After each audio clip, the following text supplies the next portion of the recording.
Bismillahirrahmanirrahim. Assalamualaikum warahmatullahi wabarakatuh.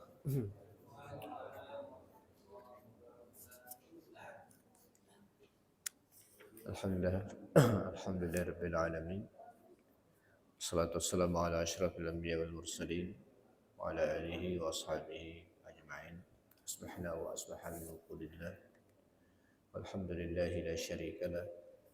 La ilaha illahu wa ilaihi nusyur. أصبحنا على فطرة الإسلام وكلمة الإخلاص وعلى دين نبينا محمد صلى الله عليه وسلم وعلى ملة أبينا إبراهيم حنيفا وما كان من المشركين أما بعد. Alhamdulillah, pada subuh hari ini kembali Allah Subhanahu wa taala bangunkan kita setelah kita dimatikan beberapa saat. Mudah-mudahan amanah hidup di hari ini dapat kita manfaatkan sebaik-baiknya buat mendekatkan diri kepada Allah Subhanahu wa taala. Salawat dan salam kita ucapkan buat baginda Rasulullah sallallahu alaihi wasallam. Hadirin hadirat rahimakumullah, insyaallah kita akan lanjutkan kajian akidah kita masih di bab 1 pengantar. Kita mulai kajian hari ini di halaman 64. Kita mulai kajian dari halaman ke-64, yaitu tentang Islam dan iman. Tentang Islam dan iman.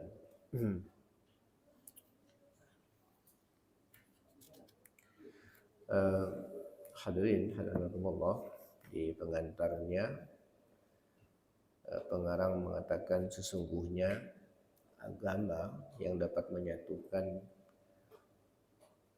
kita, suku, bangsa, dan ras di dalam satu umat ini adalah ajaran Islam. Allah Subhanahu wa taala berfirman, "Innad dina 'indallahi al-Islam." Sesungguhnya agama di sisi Allah itu adalah Islam. Sesungguhnya agama yang diridhai di sisi Allah Subhanahu wa taala adalah Islam. Dan di surah lain Allah berfirman, "Wa may yabtaghi ghairal islami dinan fala yuqbala minhu wa huwa bil akhirati minal khasirin." Barang siapa mencari agama selain agama Islam, maka sekali-kali tidak akan diterima, dan di akhirat dia termasuk orang-orang yang merugi. Kemudian Al-Maidah ayat 3 Allah berfirman, "Al-yawma akmaltu lakum dinakum wa atmamtu 'alaikum ni'mati wa raditu lakumul Islam madina." Pada hari ini telah kusempurnakan untuk kamu agamamu dan telah kucukupkan kepadamu nikmatku dan telah kuridhai Islam itu jadi agama bagimu. Jadi 3 dasar dari Al-Quran, surah Ali Imran 19, Ali Imran 85, dan Al-Maidah ayat 3 merupakan landasan utama tentang betapa tingginya ajaran Islam di sisi Allah Subhanahu wa taala.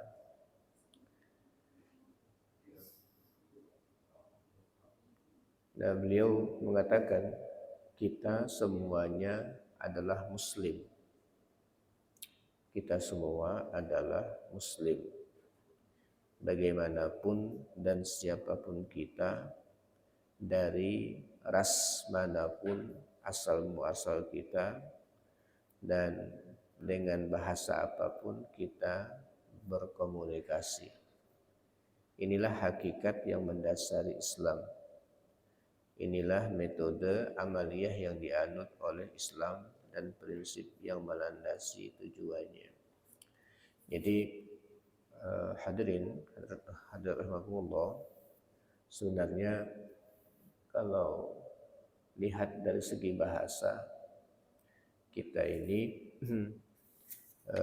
semua adalah Muslim. Ya. Kita ini semua adalah Muslim. Karena ketika dilahirkan, kita ini dilahirkan dalam keadaan fitrah, dan fitrah itu adalah Islam. Ya. Fitrah itu adalah Islam. Dan secara bahasa, Islam itu artinya adalah ketundukan. Maka semua orang sebenarnya Muslim. Ya, semua orang sebenarnya Muslim. Kita tidak akan bisa melawan perintah Allah Subhanahu wa taala. Ya. Kita semua pasti tunduk dengan hukum yang telah ditetapkan oleh Allah Subhanahu wa taala. Hanya nanti yang membedakan antara kita dan yang lainnya adalah hatinya yang tidak beriman, tapi fisiknya, anggota tubuhnya mau tak mau dia harus menyerahkan diri dengan hukum Allah Subhanahu wa taala yang ada di sunnatullah ini semuanya. Jadi siapapun kita akan tunduk dengan hukum Allah Subhanahu wa taala, dan ketundukan itulah yang disebut dengan Islam. Ya, ketundukan itu disebut dengan Islam. Contoh, kita tidak akan bisa melawan kematian. Itu kita akan tunduk dengan sunnatullah itu. Kita tidak akan bisa melawan sunnatullah yang di alam.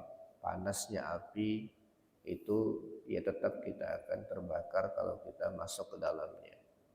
Tenggelam ke laut kalau kita tidak bisa berenang, karena hukumnya adalah ya, ketika kondisi badan kita ya, berpotensi untuk tenggelam, ya tenggelam kita kalau nggak tahu ilmunya untuk bisa menyelamatkan diri. Dan semua hukum yang ada di alam ini kita akan tunduk semuanya, karena kita sudah disamakan oleh Allah antara semua makhluk. Itu tidak ada yang tidak tunduk dengan Allah Subhanahu wa taala. Semua makhluk ini tunduk. Hanya nanti manusia ya ada yang tidak beriman, itulah yang hati mereka yang tidak beriman, tapi tubuh mereka selalu pasti akan tunduk dengan aturan Allah Subhanahu wa taala. Nah, untuk memantapkan kajian ini perlu kiranya kita mengenal lebih jauh makna kata Islam dengan konteks pemahaman agama Rabbani, sehingga kita dapat memahami pengertian Muslim dan membandingkannya dengan orang-orang yang menamakan dirinya Muslim, agar dapat kita menentukan siapakah sesungguhnya yang berhak menyandang nama tersebut. Jadi istilah Islam kita pelajari sekarang agak sedikit mendalam kata penulisnya. Yang pertama, makna Islam. Dan setiap prinsip manusia dapat ditelaah dari 3 sudut pandang. Yang pertama, dari falsafah ilmiah, yaitu pemikiran manusia yang dapat meningkat menjadi akidah yang kokoh sehingga menjadikan sesuatu yang pokok. Jadi prinsip manusia itu yang pertama bersumber dari falsafah ilmiah tentang pemikiran manusia. Ketika manusia berpikir dan dia semakin yakin dengan apa yang dijadikan pikirannya, direnungkan, dia berubah menjadi akidah yang kokoh. menjadi semakin yakin dengan apa yang dihasilkan dari pemikirannya, sehingga menjadi sesuatu yang pokok dalam kehidupannya. Jadi dia sudah nggak akan berubah dengan keyakinan itu. Yang kedua, gejala perilaku, ya, gejala perilaku berkaitan dengan pokok-pokok akidah pengarah, sehingga segala ucapan, amalan serta adat kebiasaannya diselaraskan dengannya. Jadi nanti manusia dalam melakukan semua perkara atau gejala perilakunya itu dari mana? Dari keyakinan yang dia miliki. Dari keyakinan yang dia miliki. Dia mengucapkan sesuatu karena dia yakin apa yang diucapkannya itu benar. Dia mengamalkan sesuatu karena dia yakin apa yang diamalkan benar. Bahkan yang bukan kebiasaannya, dia berusaha untuk menyesuaikan kebiasaannya nanti dengan keyakinan yang dia miliki. Nah, itu manusia kalau seperti ini sudah bagus sekali ya. Kalau dia punya keyakinan agama yang baik, lalu dia berusaha untuk menyesuaikan apa yang dia yakini dengan amalan dan ucapan sehari-harinya. Kemudian manusia juga dalam menjalankan sesuatu itu terkait dengan target tujuan yang hendak dicapai, ya, sehingga orang akan melakukan apapun itu karena ya, mereka punya tujuan tertentu dan semua perilakunya mengarah kepada tujuan itu. Jadi saya ingin dapat ini.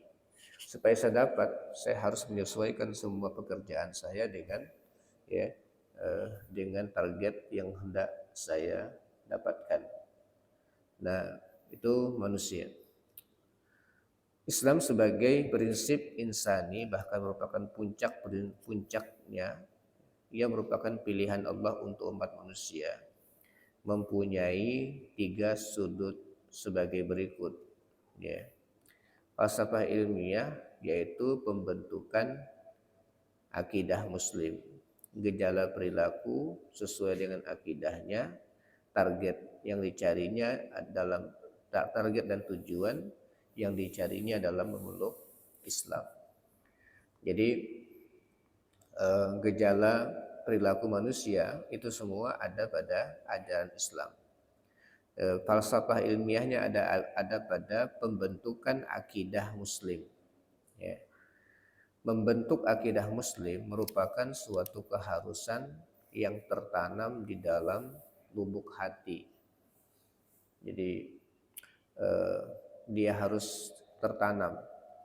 Tegasnya akidah seorang muslim mempunyai dasar falsafah ilmiah, landasan pokok yang logis, ya, landasan pokok yang logis dan jalan yang lurus.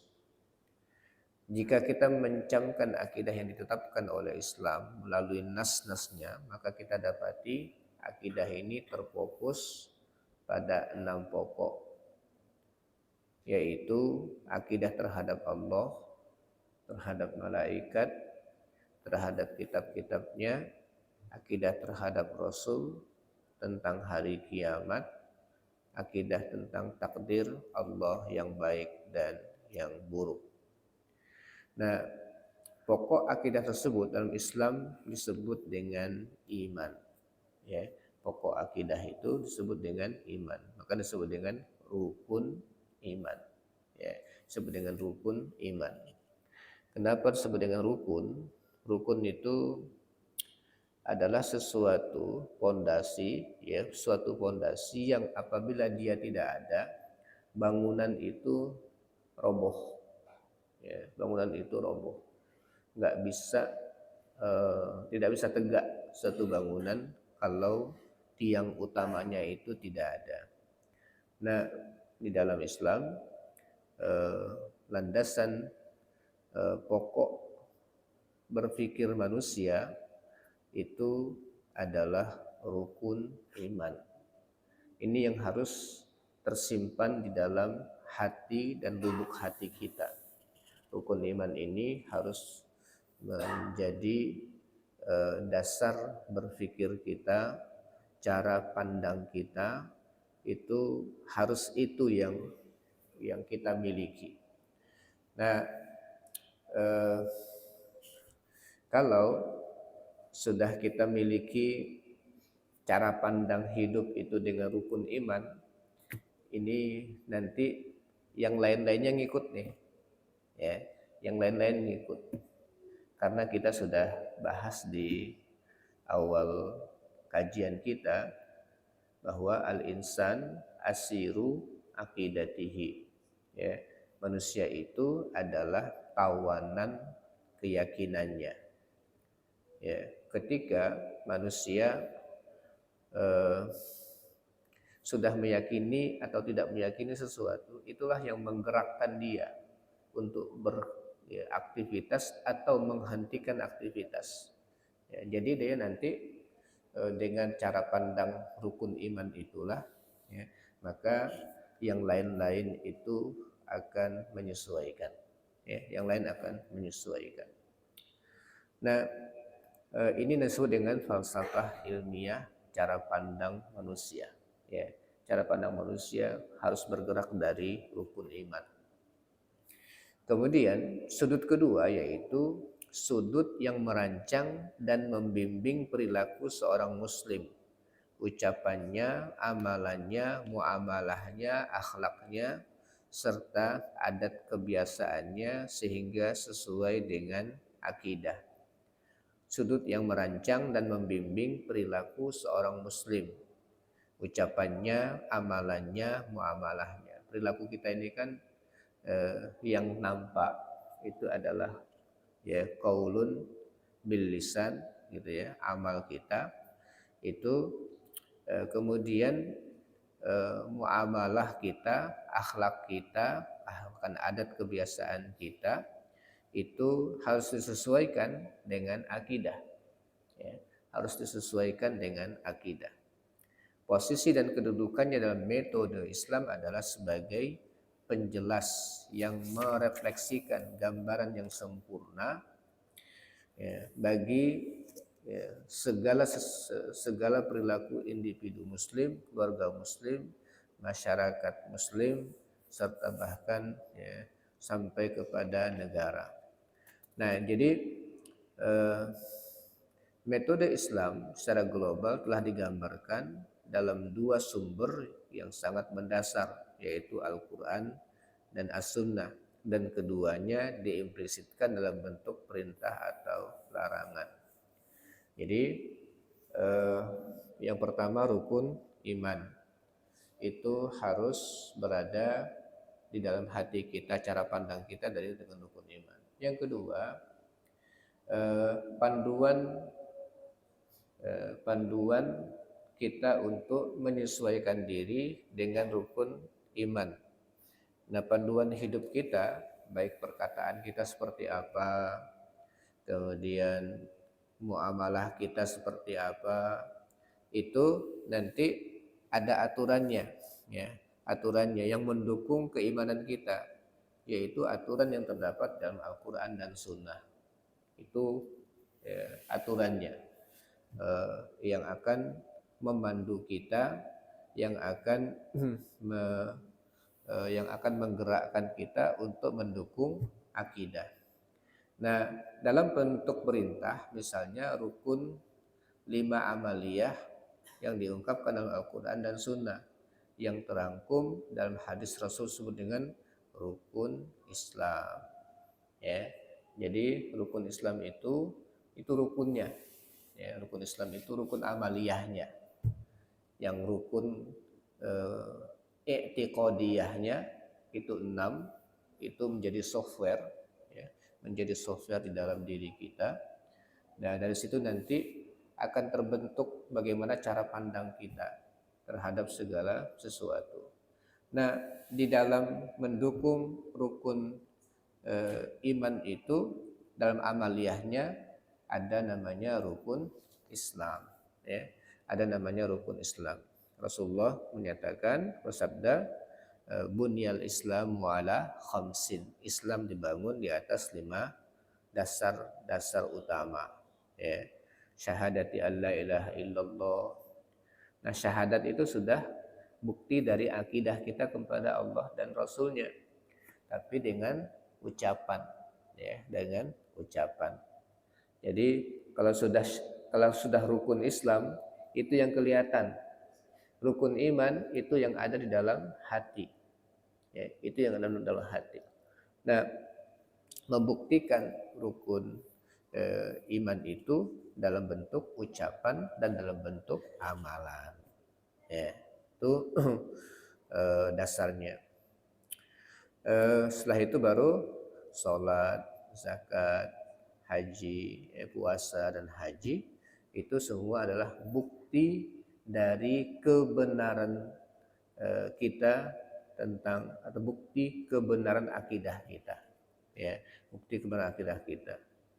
Maka orang yang meyakini bahwa Allah adalah Tuhannya, kemudian Rasul adalah nabinya, tapi tidak mau bersyahadat, tidak bisa, ya, dia tidak dianggap masuk Islam, ya.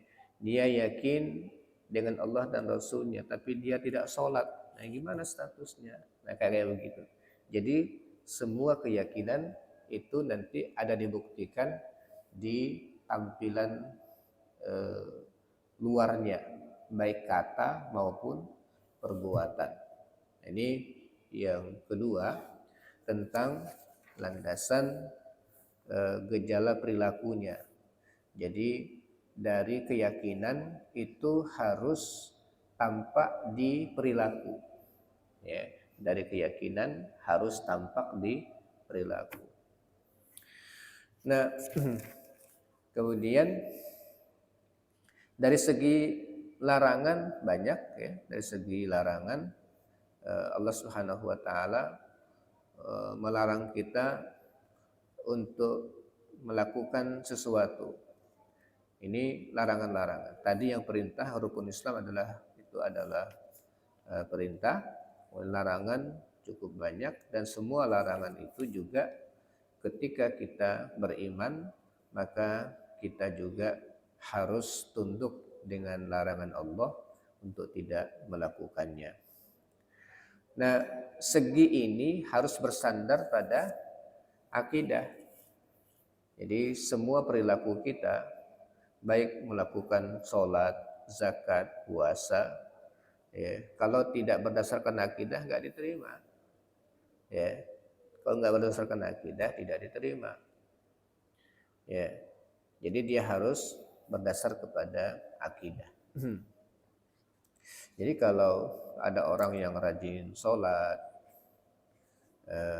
rajin puasa, rajin haji, tapi belum bersyahadat, tidak yakin kepada Allah dan Rasulnya dan yang lain-lainnya, maka falai yuqbala min, tidak akan diterima oleh Allah Subhanahu wa taala, ya, tidak akan diterima oleh Allah Subhanahu wa taala. Namun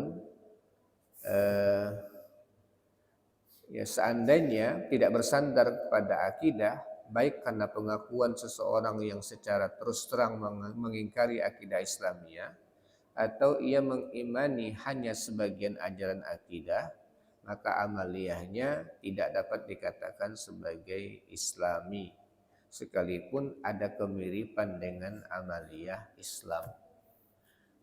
Ya, udah makin yakin, makin jelas, ya, makin jelas bahwa kalau ada orang seperti amalannya kok sama, ya, mirip, ya, gitu, ya, dengan kita, atau bahkan persis sama. Kita puasa, dia rajin puasa, ya. Kita sholat, dia ikut sholat juga, ya. Kalau dia mau zakat, mungkin infaknya lebih besar lagi umpamanya. Tetapi tidak berdasarkan keyakinan Islam. Dalam ajaran Islam, amalan itu bukan amalan Islami, ya.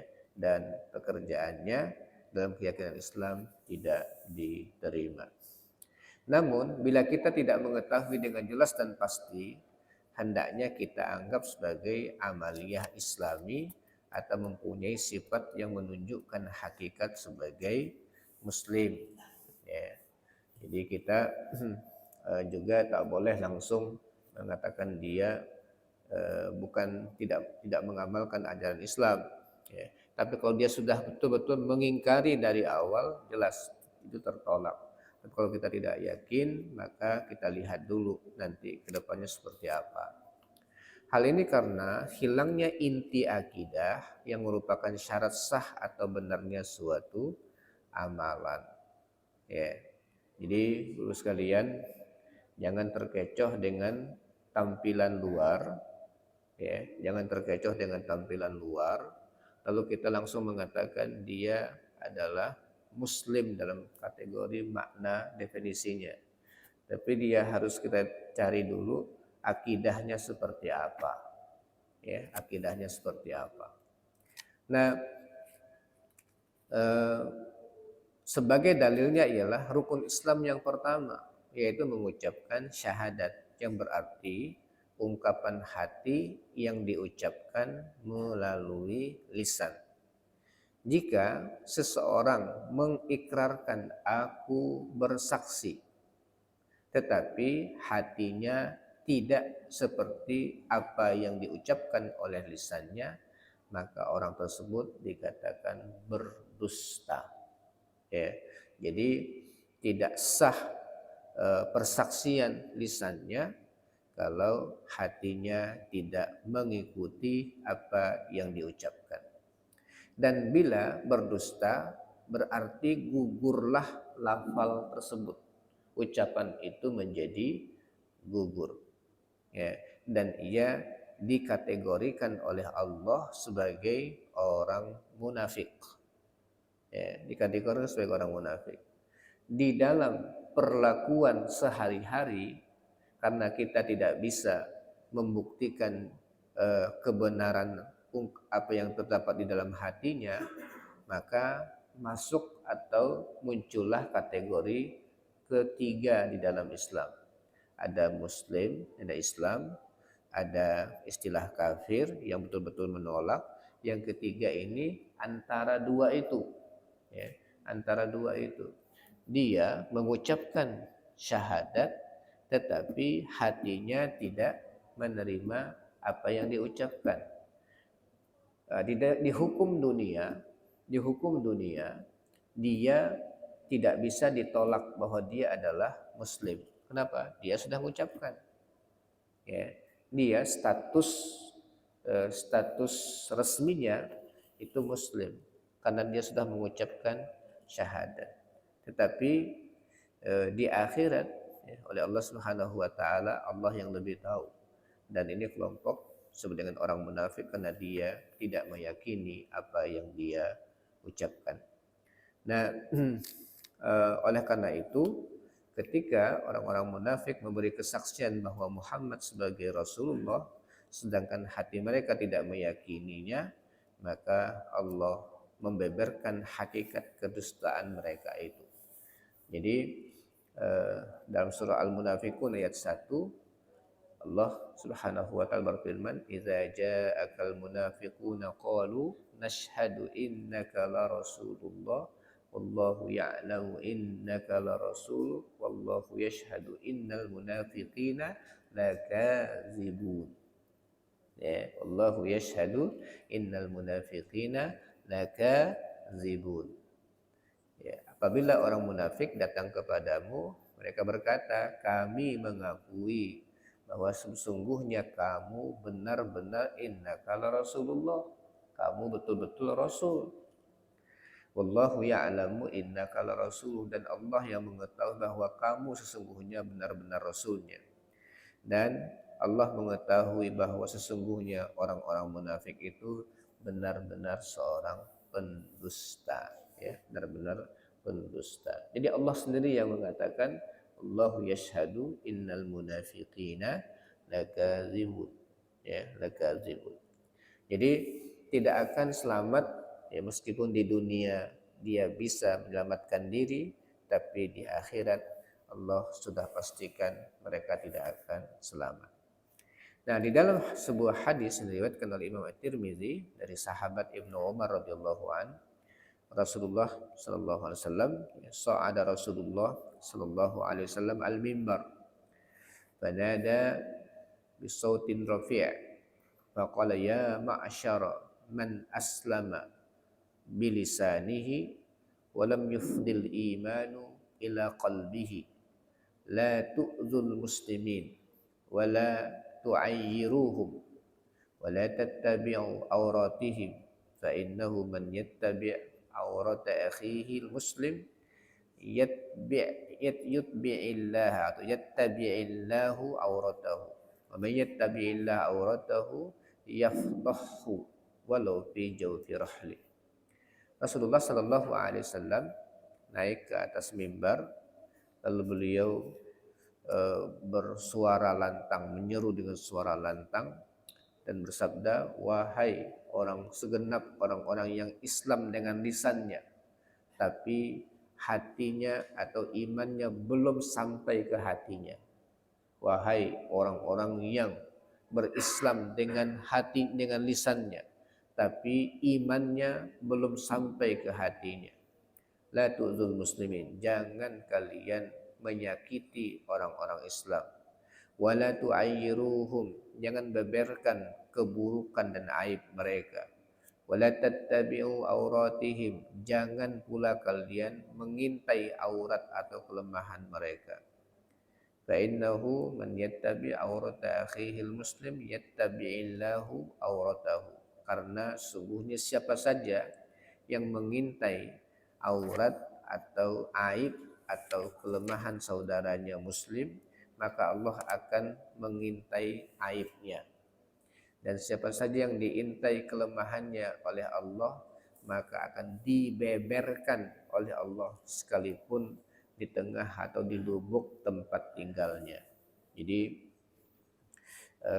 orang yang suka mencari-cari kelemahan, aib orang lain, itu tidak aman bahwa aibnya akan dibuka oleh Allah Subhanahu wa taala.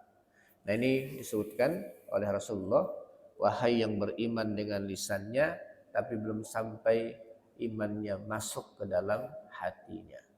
Nah, ini posisi kita sudah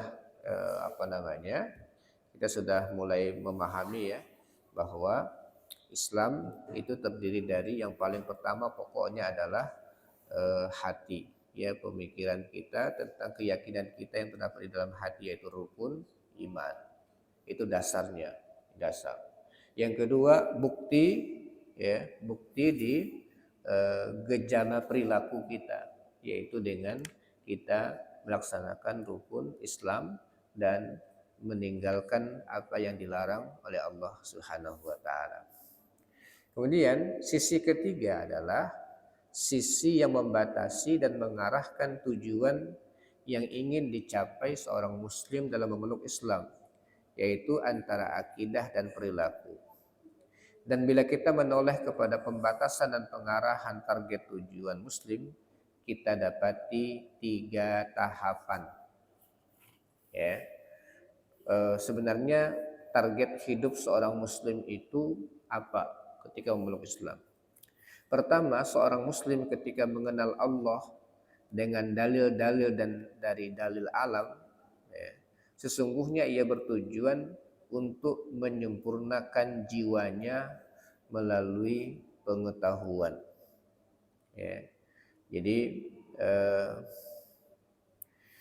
yang pertama, dia ingin menyempurnakan jiwanya ketika dia mengenal Allah dengan dalil-dalil yang ada di kitab suci dan Al-Quran, kemudian ada dalil di alam ini, maka sesungguhnya manusia ingin menyempurnakan jiwanya.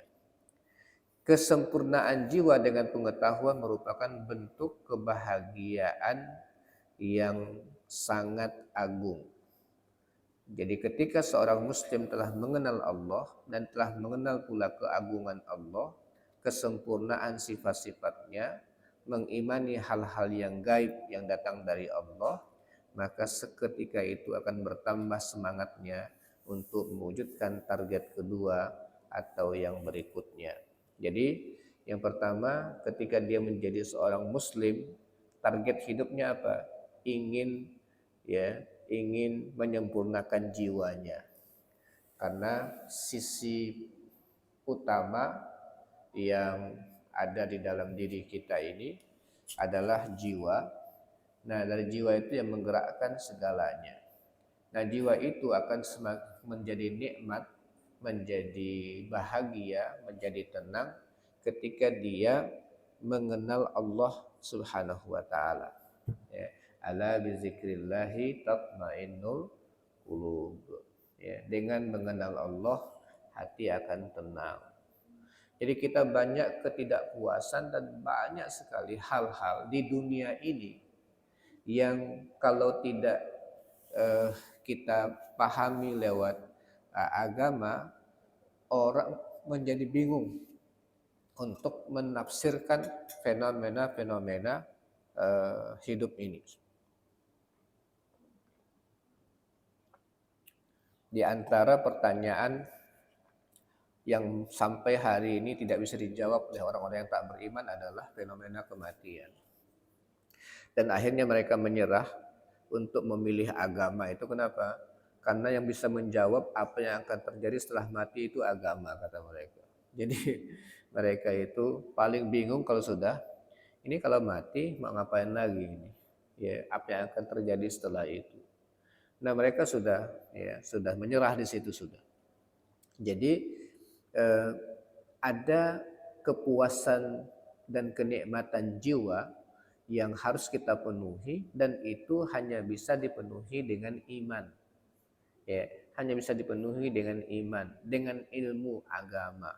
Ya, sehingga ketika kita mengenal Allah, kebesaran Allah Subhanahu wa taala, mengenal informasi-informasi tentang hal gaib itu bersumber dari Allah Subhanahu wa taala, terbuka pada kita hakikat sebenarnya kehidupan ini, maka muncul target kedua, yaitu merasa bahagia dengan tercapainya kesempurnaan penciptaan manusia. Seorang muslim yang telah melewati tahap 1, yaitu menyelidiki dengan akalnya tentang siapa Allah, mengenal Allah, ia segera memujinya dengan segenap kekuatan dan kesempurnaannya, segera mensyukuri nikmat-nikmatnya dengan bentuk berbagai macam ibadah. Nah, itu target kedua. Ketika mereka sudah kenal Allah Subhanahu wa taala, maka mereka akan memujinya dengan lisan. Mereka akan mensyukurinya dengan anggota tubuh mereka, dengan berbagai macam ibadah. Jadi nanti kepuasan muslim itu setelah mereka mengenal Allah Subhanahu wa taala, ingin tunduk dengan Allah Subhanahu wa taala. Kedua, ingin tunduk dengan Allah Subhanahu wa taala. Nah, yang ketiga, tujuannya adalah untuk mendapatkan kebahagiaan dengan menggapai mardhatillah, ingin mendapatkan keridhaan Allah Subhanahu wa taala. Nah, seorang muslim yang memuji dan bersyukur menggapai keridhaan Allah, berarti terwujudlah segala bentuk kebahagiaan jiwa, pemikirannya, kehidupannya di dunia sebagai tempat ujian, dan untuk menerima nanti ganjaran Allah Subhanahu wa taala. Jadi jiwanya terpuaskan, anggota tubuhnya merasa ketika dia taat betul-betul mendapatkan keindahan hidup dengan menaati perintah Allah Subhanahu wa taala, maka nanti dia akan mendapatkan ridho dari Allah Subhanahu wa taala. Nah, inilah sebenarnya tujuan kita berislam. Tujuan kita berislam. Nah, kalau sudah seperti ini, kehidupan antara hati yang sudah dipenuhi dan diisi dengan rukun iman, lalu dibuktikan di lapangan dengan perilakunya melaksanakan rukun iman itu dalam bentuk rukun Islam, maka dia akan mendapatkan ridho Allah Subhanahu wa taala. Jadi inilah sebenarnya penyempurnaan hakikat manusia. Allah berfirman, qad aflaha man zakkaha wa qad khaba man dassaha. Sungguh beruntung orang yang menyucikan jiwanya dan sungguh berugi orang yang mengotorinya. Nah, ketika dia sudah membersihkan hatinya dengan akidah, kemudian keyakinan-keyakinan yang kotor, yang rusak, yang tak baik, dia sudah keluarkan atau dia sudah buang, lalu dia isi dirinya, anggota tubuhnya dengan ketundukan kepada Allah Subhanahu wa taala, disitulah mereka akan mendapatkan keberuntungan hidup. Nah, jadi sini hakikat hidup, ya, seperti itu. Ya, jadi Bapak-bapak, Ibu sekalian, ini yang harus kita pahami betul dalam belajar akidah. Betapa pentingnya akidah itu, karena dia akan menyetel dan mengarahkan semua aktivitas hidup kita. Ya. Ketika kita beriman kepada Allah, berarti kita akan tunduk dengan perintah Allah. Ketika kita beriman kepada Rasulullah, berarti kita harus berusaha untuk mengikuti sunnah Rasulullah SAW. Ketika kita beriman dengan kitab yang diturunkan oleh Allah, berarti kita harus berusaha mempelajarinya dan mengikuti apa yang terdapat di dalamnya. Terus kayak begitu. Nah, ini pentingnya kita belajar akidah untuk mendapatkan keselamatan hidup di dunia dan di akhirat. Adapun ayat Al-Quran yang mengisyaratkan orang-orang kafir sebagai makhluk yang mengingkari nikmat Allah, di antaranya adalah surah Al-Adiyat ayat 6 dan 7. Ya, sesungguhnya manusia itu sangat ingkar, ya, tidak berterima kasih kepada Tuhannya, serta sesungguhnya manusia itu menyaksikan sendiri keingkarannya. Apa ayatnya? Surah Al-Adiyat 6:7. Ya. Jadi wal adiyati dhabha wal muriyati qadha wal mughirati subha fa asarna bihi naqa fa wasatna bihi jam'a innal insana li rabbih lakanud. Ya, innal insana li rabbih lakanud. Sungguh manusia itu sangat ingkar dan tidak berterima kasih kepada Tuhannya. Wa innahu ala dzalika la syahid, dan dia menyaksikan sendiri keingkarannya itu. Jadi orang itu sebenarnya tahu bahwa dia ingkar, dia taat, itu dia tahu. Ya. Nah, jadi sebenarnya orang yang ingkar itu sudah mengetahui bahwa dia mengingkari dari apa yang seharusnya mereka yakini. Nah, kemudian Al-Quran dan As-Sunnah mengisyaratkan juga akan batasan tujuan mardotillah dalam banyak perilaku Islami. Ya, misalnya Allah berfirman Al-Baqarah 244, dan berperanglah kamu sekalian di jalan Allah, dan ketahuilah sesungguhnya Allah Maha mendengar lagi Maha mengetahui. Dan perumpamaan orang-orang membelanjakan hartanya karena mencari keridhaan Allah. Semuanya begitu. Jadi perilaku itu, perbuatan apapun harus arahnya untuk apa? Mendapatkan ridho Allah. Nah, dari tiga dasar inilah atau tiga sisi inilah kita harus hidup. Didasari oleh keyakinan, kemudian keyakinan kita buktikan dengan ucapan, pekerjaan kita, ucapan dan perbuatan kita itu bertujuan untuk mendapatkan ridho Allah. Nah, begitu semua harus kita setel hidup kita. Saya yakin dengan perintah Allah, saya melaksanakan sholat. Ya, dan sholat saya ini harus lillahi rabbil alamin, untuk Allah Subhanahu wa taala, untuk dapat ridho Allah Subhanahu wa taala.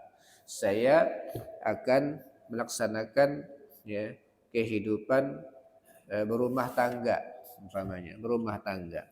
Nah, berumah tangga ini ada syariatnya karena saya yakin bahwa ya saya sudah beragama Islam, maka saya menggunakan pernikahan dengan syariat Islam, berusaha untuk memenuhi aturan-aturannya untuk apa? Mendapatkan ridho Allah Subhanahu wa taala.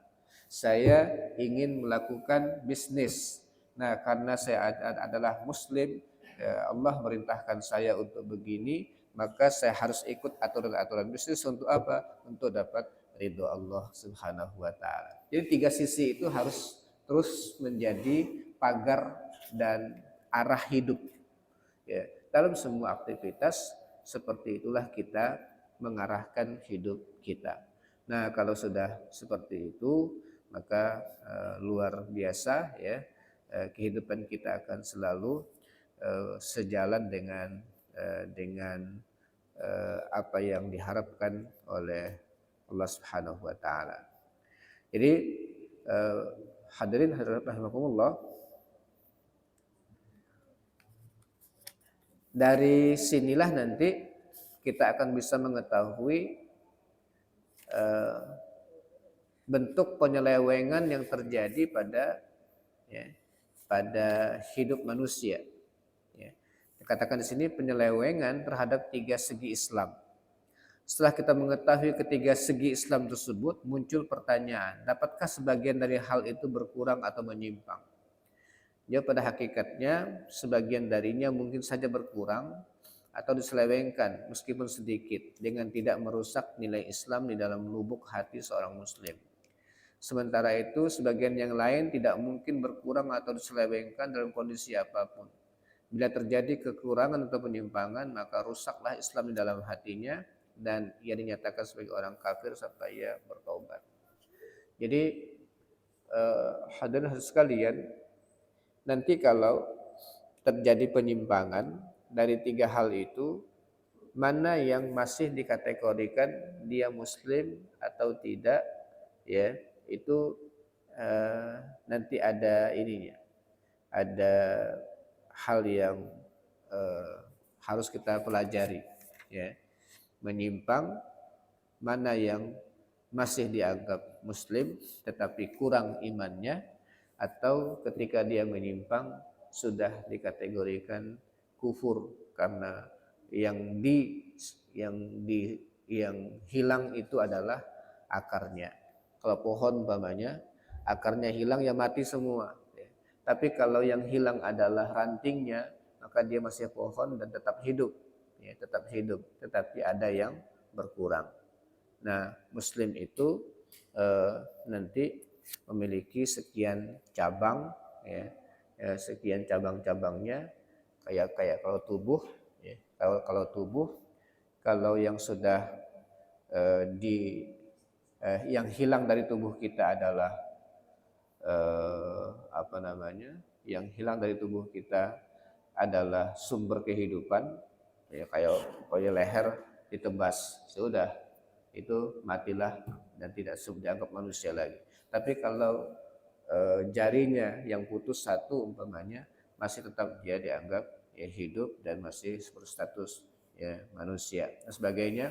Itu nanti akan dijelaskan bahwa ada hal-hal yang menyimpang yang masih dikategorikan sebagai muslim, ada penyimpangan yang ya bisa sampai keluar dari status dia sebagai seorang muslim.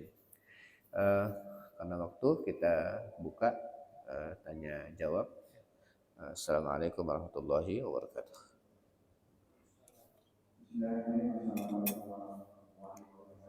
Assalamualaikum.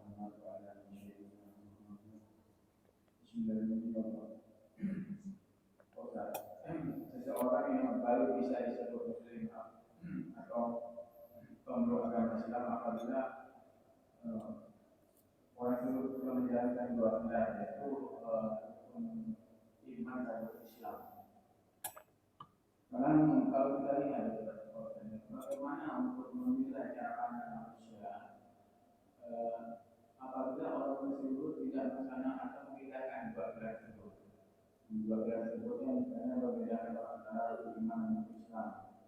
Contohnya begini Ustaz, orang itu tahu iman kepada Allah, tapi dia tidak melaksanakan perintah Islam.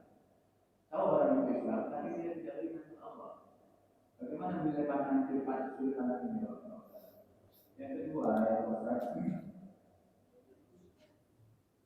Yang kedua, bagaimana melihat keutamaan orang beriman, berislam dan berilmu? Ya, pandang itu bagaimana yang diperlukan. Dan yang ketiga, apa fungsi di masjid dan fungsi pada sehat? Nah, itu saya kalau mempersiapkan dari Waalaikumsalam warahmatullahi wabarakatuh. Ya, cukup banyak ya fenomena orang yakin dengan Islam tapi tak mau masuk Islam. Yakin bahwa Islam ini benar tapi dia tidak mau bersyahadat. Tapi ada yang sudah yakin kebenaran, dia sudah bersyahadat tapi dia tak melaksanakan. Jadi kategorinya macam-macam. Umpamanya contoh Fir'aun itu yakin benar yang diajarkan, yang didakwahkan oleh Musa itu sebenarnya itulah yang benar. Tapi Fir'aun gengsi, masa sih gitu mau ngikuti Musa. Musa itu kan pernah aku asuh gitu ya. Pernah aku asuh. Ngomongnya aja nggak terlalu jelas, masa aku mau ngikut dia? Aku ini kan raja gitu. Jadi itu di Al-Quran tuh di potret peristiwa itu Allah berfirman wajahadu biha wastaiqanatha anfusuhum zulman wa uluwa. Dia ingkari apa yang didakwahkan oleh Musa itu, tapi hatinya yang dalam yakin bahwa itulah yang benar. Gitu ya. Hati yang dalam. Maka ketika kepepet, ketika waktu tenggelam, baru dia aku beriman dengan Tuhannya Musa. Ya, lalu Allah mengatakan, al-an, sekarang mau beriman, nggak laku lagi, nggak laku lagi. Nah itu yang banyak yang yakin bahwa Islam itu benar, tapi untuk dieksekusi dalam bentuk bersyahadat, ya itu cukup banyak yang mikir-mikir panjang karena urusannya dunia. Nanti gimana kata orang, gimana kata saudara, nanti gimana nasib hidupku dan sebagainya. Ya, jadi itu cukup banyak yang kayak begitu. Yang kedua, dia sudah Muslim dengan apa? Bersyahadat, ya, dengan bersyahadat. Tapi dia belum melaksanakan atau sebagian daripada yang Allah perintahkan dia tidak laksanakan. Nah ini nanti akan menjadi kajian panjang para ulama. Umpamanya tentang sholat. Apa hukum Muslim tapi meninggalkan sholat? Kayak begitu kajiannya cukup panjang. Ya. Tapi yang jelas kalau dia tidak melaksanakan sholat karena yakin sholat itu tidak wajib, sepakat para ulama mengatakan dia kufur. Kufur. Kalau sudah sampai ke tingkat Allah wajibkan dia sholat, tapi dia sendiri mengatakan tidak wajib sholat. Nah itu sudah.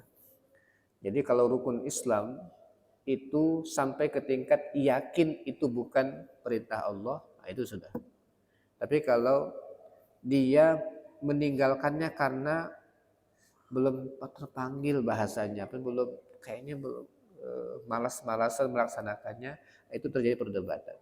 Ya, terjadi perdebatan. Jadi itu statusnya.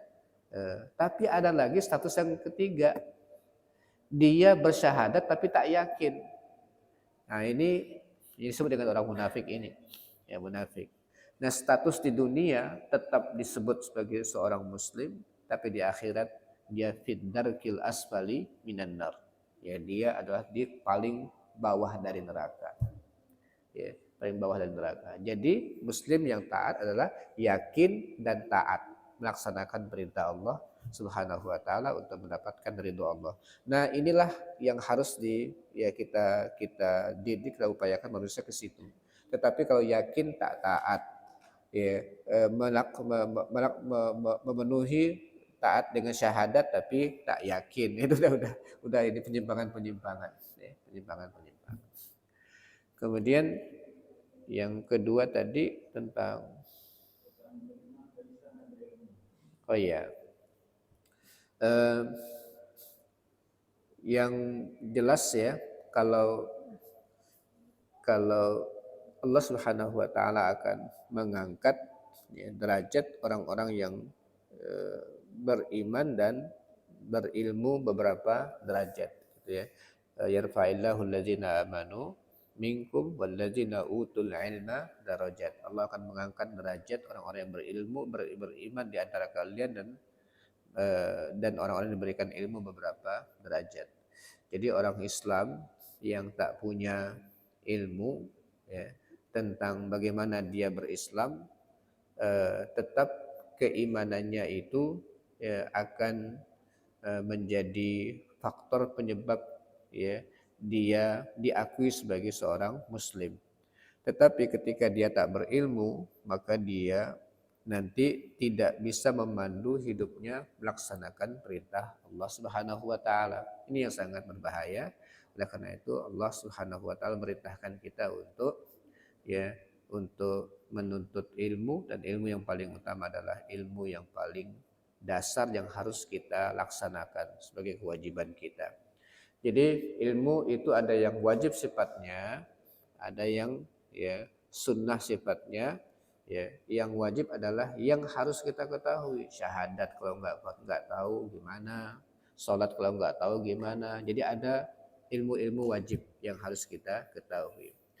Ada bahasa buku seorang ulama bilang, judulnya itu Mala Yasaul Muslim Jahluhu.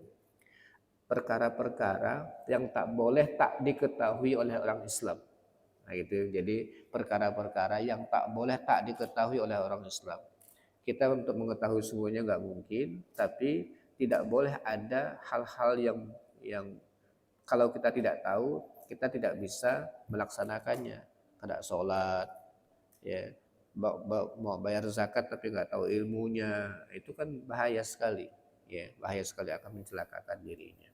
Maka ilmu itu akan memandu iman, ya. Bagaimana iman kita itu akan menjadi semakin bertambah, itu karena kita, ya, karena kita memiliki ilmu. Allah berfirman, fa'alam annahu la ilaha illallah, ya, ketahuilah, ya, bahwa annahu la ilaha illallah itu harus dengan ilmu, ya, harus dengan ilmu. Dan yang ketiga, imanlah yang sebenarnya kalau disebut dengan bahwa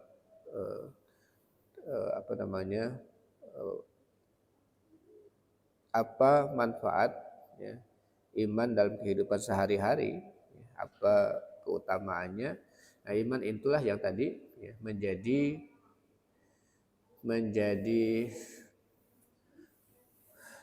pembentuk, ya, tasawur namanya, ya. Jadi yang akan mengarahkan semua aktivitas kita itu adalah iman. Yang pertama, iman sebagai penggerak dulu. Iman sebagai penggerak. Yang kedua, iman sebagai pengarah, ya. Nanti juga iman sebagai pemberi kenikmatan. Jadi sebab pertama, iman sebagai penggerak. Artinya iman itulah yang menggerakkan semua aktivitas kita ini. Dia kayak mesin lah. Kalau mobil tuh, motor itu tidak akan bisa bergerak kalau tidak ada mesinnya yang bagus, juga akan bergerak. Dia penggerak, ya, dia penggerak. Nah, dengan itu kita bergerak atau tak bergerak itu kata iman kita, ya, kata iman kita. Yang kedua, iman itu akan mengarahkan kita melakukan mau kemana, mau apa, itu menyesuaikan karena keyakinan kita. Dia mengarahkan kita mau atau tidak melakukan sesuatu. Dan kenapa kita melakukan sesuatu? Karena keyakinan. Yang ketiga, imanlah yang akan membuat pekerjaan itu menjadi indah, menjadi enak, menjadi nikmat. Itu manisnya ibadah itu karena iman kita. Jadi yang membuat ibadah itu menjadi nikmat itu pekerjaan menjadi nikmat. Kita bisa sampai bahasa berkorban melakukan apapun karena iman itu, karena iman. Maka iman itu bisa membuat kita bisa melampaui kesulitan apapun untuk melaksanakan sesuatu. Jadi dia memberi semangat, memberikan nikmat, sebagainya itu adalah karena iman. Jadi penting sekali iman dalam kehidupan kita karena dia sebenarnya yang menggerakkan, yang mengarahkan, bahkan yang memberikan keindahan perjuangan itu adalah iman. Allahu a'lam, mudah-mudahan ini bermanfaat.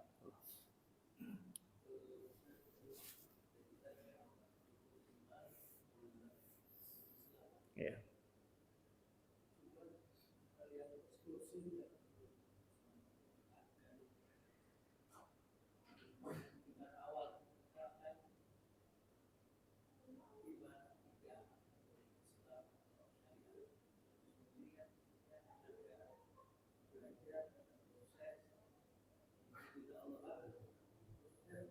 Ya.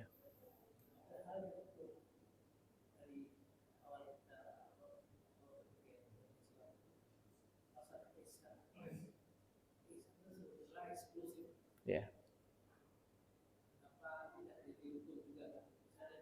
Ya.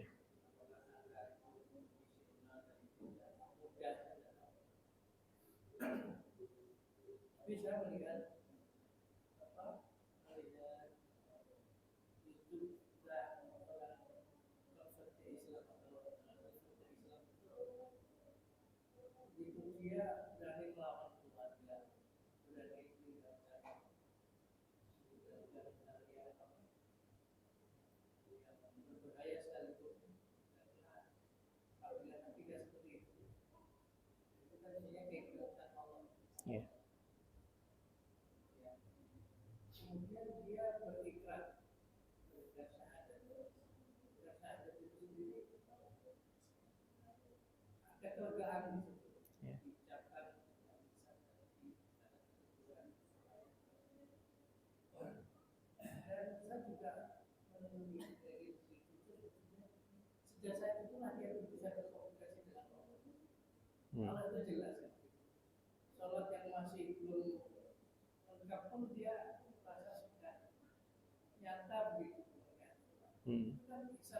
Ya. Ya.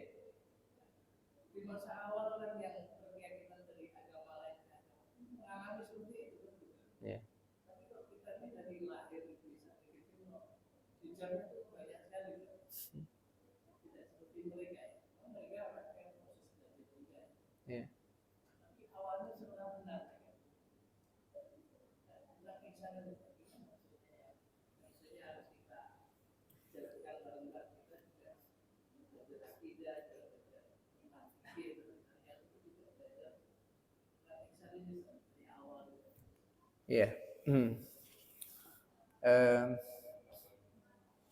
Memang tidak menjamin ya bahwa kita berasal dari lahir di dalam Islam lebih paham dengan orang yang baru.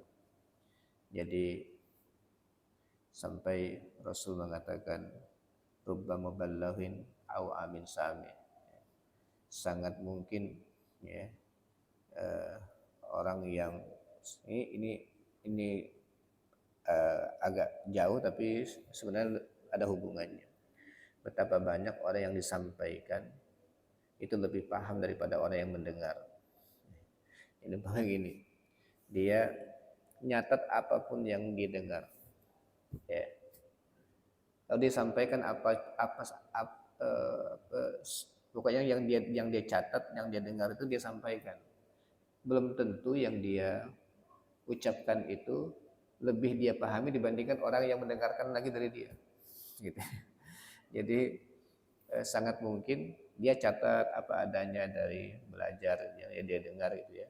Kemudian yang didengar itu sampaikan lagi ke orang. Sangat mungkin orang yang mendengarnya itu lebih paham dibandingkan dia yang orang yang menyampaikan. Itu ya, orang yang menyampaikan. Nah itu sangat mungkin juga di dalam Islam bahkan disebutkan oleh Rasul eh, disebutkan bahwa apa hadisnya eh, kok jadi lupa saya ini awalnya bahwa eh, bahwa orang yang hebat di masa jahiliyah itu akan menjadi hebat di dalam Islam jika dia paham, gitu ya. Ya, ya. Jadi jika dia paham, artinya ada modal yang dimiliki oleh seseorang di masa jahiliyahnya itu bisa menjadi modal dia untuk menjadi orang hebat di masa Islam, bisa mengejar ketertinggalan dia dibandingkan orang Islam sejak awal. Ini bisa terjadi. Nah ini gimana ini? Ilmu sebenarnya, ya ilmu. Tapi ilmu ini kan kadang-kadang tidak dibangun di atas dasar yang yang yang tepat begitu. Saya sering mengatakan ada orang belajar kayak di YouTube umpamanya, kalau kita hanya buka begitu belajar itu kayak ngumpulkan bahan aja, tapi mau bangunnya itu nggak bisa, ya untuk membangunnya nggak bisa. Tapi kalau orang yang dari dasar dia tahu filosofisnya, oh begini, yang bahan ini harus ke sini ke sini ke sini, dia rangkai, ya dia rangkai. Nah ketika dia merangkai, kenapa dia tahu, oh ini posisinya di sini, posisinya di sini. Ada orang yang belajar karena dia tidak tahu dasarnya, sehingga dia bingung sendiri, ini gimana sih, kok yang ini mengatakan begini gitu ya, jadi bingung sendiri. Sehingga kadang-kadang meskipun kita belajar tapi kita kehilangan orientasi, dasarnya kemana, ya dasarnya kemana. Nah kayak tadi ini betul-betul diarahkan oleh penulis. Kita harus punya rukun iman. Rukun iman ini yang harus mengarahkan kehidupan kita, ya. Dan dasar kehidupan itu aktivitas adalah rukun Islam. Rukun Islam itu apa? Untuk mendapatkan keridhaan Allah Subhanahu wa taala. Terus dirangkai begitu ya. Nah, dirangkai kayak gini yang kita perlukan di dalam belajar itu kita perlukan. Nah, dengan cara membingkai itu disebut dengan paradigma, ya, membuat gambaran utuh tentang sesuatu. Nanti baru kita masukkan cabang-cabangnya. Maka belajar usul atau pokok-pokok itu menjadi sangat penting karena nanti kita bisa memasukkan yang lain-lain. Nah, ihsan kenapa dia tidak masuk ke dalam rukun yang ada? Karena dia sebenarnya buah. Ihsan itu adalah buah, ya. Yang didapat setelah rukun iman dan rukun Islamnya baik, maka dia akan menghasilkan anta'budallah ka'annaka tarahu fa illam takun tarahu fa innahu yarak. Nah, kalau buah ini kalau masuk ke rukun bahaya. Iya. Orang tak ihsan nanti tersebut dengan bukan muslim kan bahaya. Ya, dia adalah buah, ya. Jadi karena dalam Islam itu sendiri dalam menerima ilmu itu ada 3 kata Rasul, ya. Diibaratkan sama Rasul, air turun dari langit kemudian ke bumi, ternyata yang menerima bumi yang menerima ini ada 3 tipologi tanahnya. Ada yang subur atau air turun masuk nyerap kemudian numbuhkan lagi, ya, tumbuh-tumbuhan yang baru. Ada yang turun kemudian nampung aja, nampung. Tadi itu yang nampung tuh, nampung dia ngasih tapi nggak bisa mengembangkan, hanya nampung aja. Yang ketiga nggak nampung, nggak yang gini dah deh, turun ya, nggak nampung nggak bisa nerima nyerap, nggak bisa nampung, kemana-mana larinya. Tapi Muslim juga tetap dia sudah beriman tapi nggak masuk sama sekali, apalagi nyerap ke dia tidak, apalagi ngasih ke orang. Nah jadi dia ihsan itu buah, ya, daripada rukun iman dan rukun Islam. Allahu alam ya, mudah-mudahan bermanfaat buat kita sekalian. Aku qouli hadza wa astaghfirullah li wa lakum. Assalamualaikum warahmatullahi wabarakatuh.